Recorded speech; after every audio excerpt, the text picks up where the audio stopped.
জাতিসংঘ অধিবেশনের সব আলোই যেন কেড়ে নিয়েছেন ডক্টর মোহাম্মদ ইউনূস, যেমনটি বলছিলাম। এবং ডক্টর ইউনূসের আর কি প্রোগ্রাম রয়েছে সেই বিষয়টি নিয়ে আমরা জানতে চাই। নিউ ইয়র্ক থেকে আমাদের সাথে এই মুহূর্তে যুক্ত হচ্ছেন মাহফুজ কামাল, তিনি সবশেষ খবর আমাদের জানাবেন। মাহফুজ,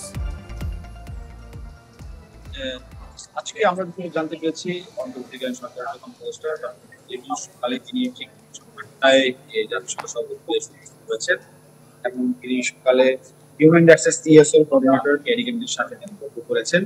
এরপরে তিনি সামান্তা পাওয়ার, যিনি ইউএস এইডের একজন কর্মকর্তা, মার্কিন যুক্তরাষ্ট্র ইউএস এইডের মাধ্যমে বাংলাদেশে সামনের দিকে কি ধরনের বিনিয়োগ বা কি ধরনের সহায়তা দিবে সে বিষয়গুলোতে।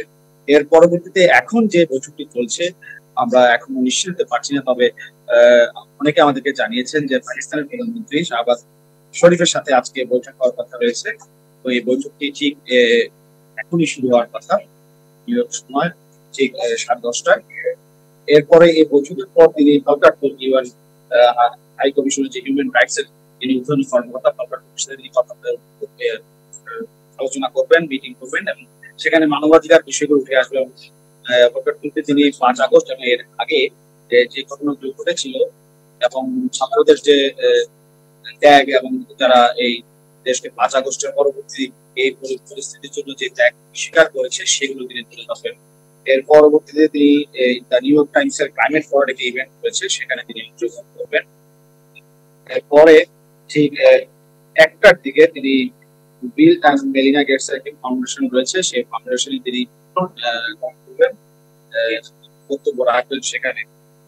এর পরবর্তীতে তিনি সাইড ইভেন্ট রয়েছে, social business, youth and technology নিয়ে একটি অনুষ্ঠান রয়েছে, সেখানে বাংলাদেশ থেকে তরুণ প্রতিনিধি যারা গেছেন তারা সেখানে থাকবেন এবং ইউথ লিডারশিপ তথ্য প্রযুক্তির যে বিশ্বে ব্যবহার এবং বাংলাদেশ এটা কিভাবে উপকৃত হবে এই বিষয়গুলো সেখানে উঠে আসবে। পাশাপাশি তিনি ওয়ার্ল্ড ব্যাংকের যিনি প্রেসিডেন্ট রয়েছে অজয় বাঙ্গা, তার সাথেও বৈঠক হওয়ার কথা রয়েছে আজকে। এবং প্রধানমন্ত্রী নেপালের, তার নাম হচ্ছে কেপি শর্মা আলী, তার সাথেও আজকে বৈঠক হবে। নেপালের সাথে বাংলাদেশ দ্বিপাক্ষিক এবং নানা বিষয়ে আলোচনা হতে পারে। আর সর্বশেষ তিনি যে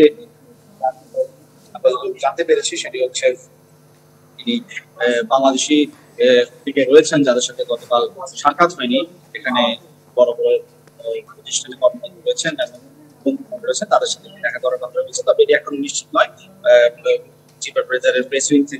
অনেক ধন্যবাদ মাহফুজ কামাল। আমরা চেষ্টা করব আপনার সাথে পরবর্তীতে যুক্ত হবার জন্য। মাহফুজ কামাল আমাদের সাথে যুক্ত হয়েছিলেন, সেখানকার সবশেষ তিনি আমাদের জানানোর চেষ্টা করছিলেন।